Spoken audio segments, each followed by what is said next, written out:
everyone, my name is Olivia and welcome to a new reading vlog. In this reading vlog, I am hoping to find a 5-star read.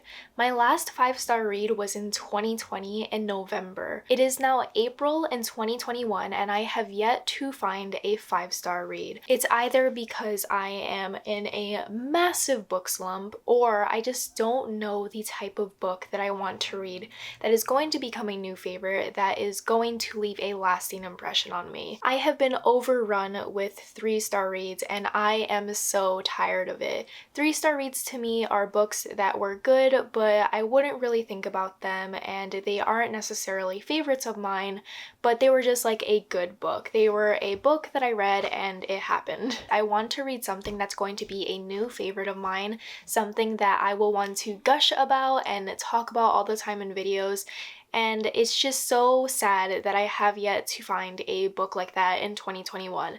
So in this video, I am hoping to read Piranesi by Susanna Clarke because this is a book that I have seen so many people talk about both on Bookstagram and on YouTube, and it just seems like the perfect book that would capture my attention, that would leave a lasting impression on me because it seems like a very weird read, and sometimes those are the things that I love most. But before I tell you about Piranesi and how far I'm into the book already, I want to tell you a little bit about this video sponsor, who is Ana Luisa. Ana Luisa is a sustainable, 100% carbon neutral jewelry company providing high quality pieces with affordable and fair prices that will make beautiful gifts for both yourself or loved ones. I have recently worked with Ana Luisa before for my Little Women reading vlog, and all of those pieces that were provided to me are just so beautiful and I always wear them with all my outfits, and they have just quickly become staple pieces in my wardrobe. Today I am working with Ana Luisa to tell you about their Mother's Day sale where you are able to get 15% off of all their jewelry on their website to get your mother a beautiful gift to celebrate her on Mother's Day. My mom and I love sharing necklaces with one another, so we were able to go on to Ana Luisa's website and pick out a necklace for each of us,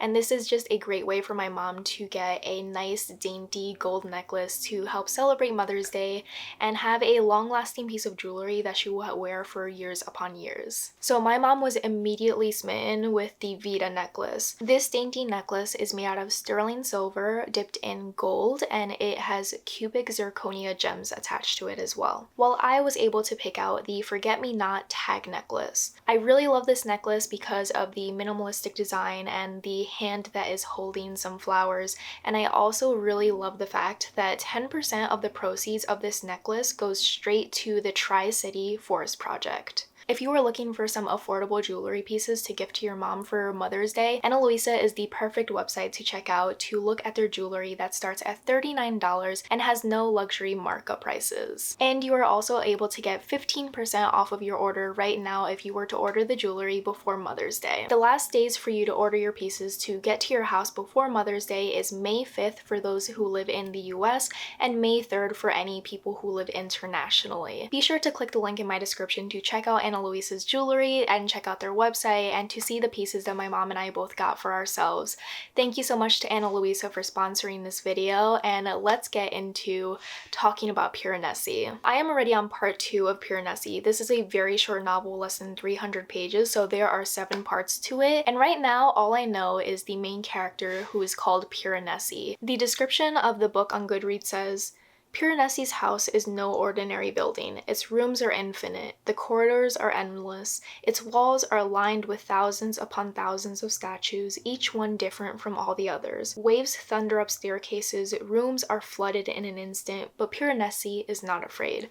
Piranesi is living in this building, this very mysterious building that has an endless amount of rooms. Living amongst skeletons in the building, Piranesi lives with one other person who is called The Other. Him and The Other meet twice a week to talk about their research and their scientific discoveries of this building. And the description says as they research more and more, they start to discover that someone else lives in the building. I'm really hoping it's going to be a 5-star read, but who knows? I feel like it might even be like a 4-star read, but even with 4-star reads, sometimes 4-star reads can be favorite novels of mine as well. So I'm very excited to keep on reading it, and I'm reading it on my Kindle because I took out the ebook from my library. Now I'm going to get deeper into to Piranesi because it is so intriguing and weirdly written, and some words are proper nouns when they aren't supposed to be proper nouns, and it's just such a unique writing style that took me a bit to get into, but now that I'm in the swing of things, I just want to know what's going to happen next because it's so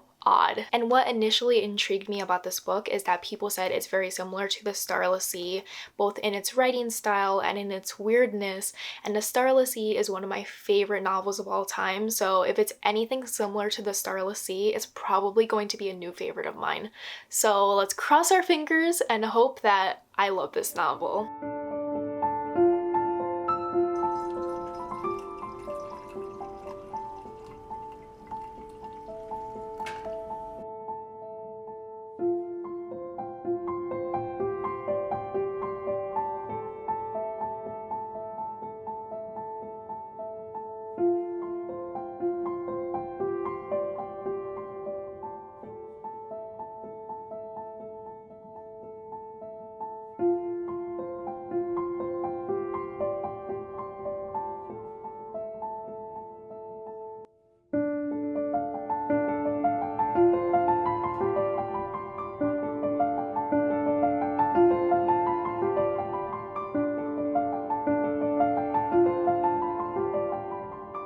So I am 41% through Piranesi, and it is getting so good because we are learning more about the world that they live in. We're learning more about these characters. And the other who lives with Piranesi is so weird. I do not trust him at all. He keeps on telling Piranesi things that clearly are lies, but because we were following Piranesi's point of view, he easily believes this one other person who he lives with because it's the only other person in this world, and he is just very innocent and very naive. When I'm over here like, Piranesi, no, he is so weird. He's telling you lies. You can clearly see it. And there have been a couple of revelations already that have gripped me and makes me want to read even more and more. So hopefully I can read a decent chunk of this today. And I'm also wearing my sweater that I thrifted. If you have seen my thrift store book plant haul recently, I spoke about this sweater that I thrifted. It reminded me of The Lighthouse, which is one of my new favorite movies that I've seen, and it just makes me feel like I should be tending to a lighthouse or be out on sea, and I love it. It's so cozy, and these sleeves fit over my hands, which is a plus for me because my arms are so long, and that never happens for me for sweaters, so I'm just so happy with it. And now I'm going to get to reading more of Piranesi. While I was filming that, my bust of the Statue of David came in. This is something that I wanted for my shelves for years because one, I love Michelangelo's art, and two, I just wanted a bust to have kind of like a dark academia Renaissance feel for my shelves, and it is absolutely beautiful. The detail is like wonderful, and I'm going to put it next to my Ex Machina screenplay because that is a place where I can display it, and I am just so happy with it. I came back from Starbucks to see that my giveaway prize that I won on Instagram came in the mail. So I entered a giveaway randomly for a Great Gatsby prize. It was hosted by Scribner, and I thought I'll just enter it for fun and like see if I win. And turns out I won, which is the most on-brand thing that I could win. So I won a third copy of The Great Gatsby, which is amazing. And what's really exciting is that I got a Great Gatsby tote bag. And this is like the most on-brand tote bag that I could ever have. And I'm just very surprised that I won this giveaway because I never win anything. So this is a very welcome surprise.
I finally finished Piranesi and I had such a great time with this book. While it is not a 5-star read and it's not a new absolute favorite book of mine, I still really enjoyed the story. I enjoyed the atmospheric writing, the unique writing style, and Piranesi himself, who is such a innocent and naive character because he's being manipulated by the world around him and the people around him as well. It was such an atmospheric read that really immersed me into this story and was also a really weird read with a very weird premise that I have never seen before and really enjoyed. It was just so absolutely unique and very enjoyable, and also a quick read because it's less than 300 pages. If you're looking for something that has the same lyrical writing as The Starless Sea, I would highly recommend Piranesi. Although it's not similar in a plot at all, I feel like the writing and the overall tone of the novel is very much similar. I also really enjoyed the fact that Piranesi had some religious undertones to it as well. I don't really know how to describe that feeling that I have, but it just seems very religious in a subtle way that's not like preaching to you, but the way that Piranesi interacts with this world and really worships it is very much similar to that of a organized religion. So I thought that was really cool, and other people might not see it that way, but that's like what I got out of it, and I just loved the story itself. And like I said, it's not a 5-star read for me, it's more like a 4.5-star read for me, and that's still really good because I have been reading 3-star reads non-stop for the past 3 months, and it was driving me bonkers to read books that I felt very lukewarm about. So to be able to find this book, really enjoy it, really enjoy the time I took with it, was just amazing. Throughout this reading journey, I also wrote down everything that happened in the book in my reading journal, which I usually forget to use when I'm reading, but this is a journal that I have mentioned, I think, in a previous vlog like a year ago, where I write down every single thing that happens in a book because I have terrible book memory. So a month from now, if I were to finish a book, I would not remember most of the plot because I just have terrible memory when it comes to remembering stories. So I created this journal to write down everything that happens in a book, and it's a good way to look back on the books I read and refresh my memory when it comes to its plot. And it's also really good for series as well because it's a recap for you when you are hoping to read the sequel and you don't remember the book that you read previously. So I had a lot of fun writing down the notes for Piranesi. I still have to update the ending because I just finished it like 5 minutes ago. But like I said, I had so much fun with Piranesi, and if it sounds like right up your alley, if you love atmospheric writing, if you love really weird stories, I feel like this would be the book for you, especially if you loved The Starless Sea. I'm going to leave the vlog off here, and while I did not find a new 5-star read, I did enjoy myself with the book that I read. And let me know if there are other reading vlog challenges that you would like me to try in the future, because I would love to take your ideas into account. And if you want to connect with me anywhere else on social media, all my social media links will be down below for my Instagram, my Goodreads, my TikTok, etc. Thank you so much to Ana Luisa for sponsoring this video and providing me and my mother with gorgeous jewelry. If you want to get your mother jewelry for Mother's Day, be sure to click the link in my description to get 15% off of all of Ana Luisa's jewelry pieces now until Mother's Day. So be sure to check that out as well. And thank you so much for supporting my channel and following me and leaving kind comments, and I hope you all have a wonderful day. Bye!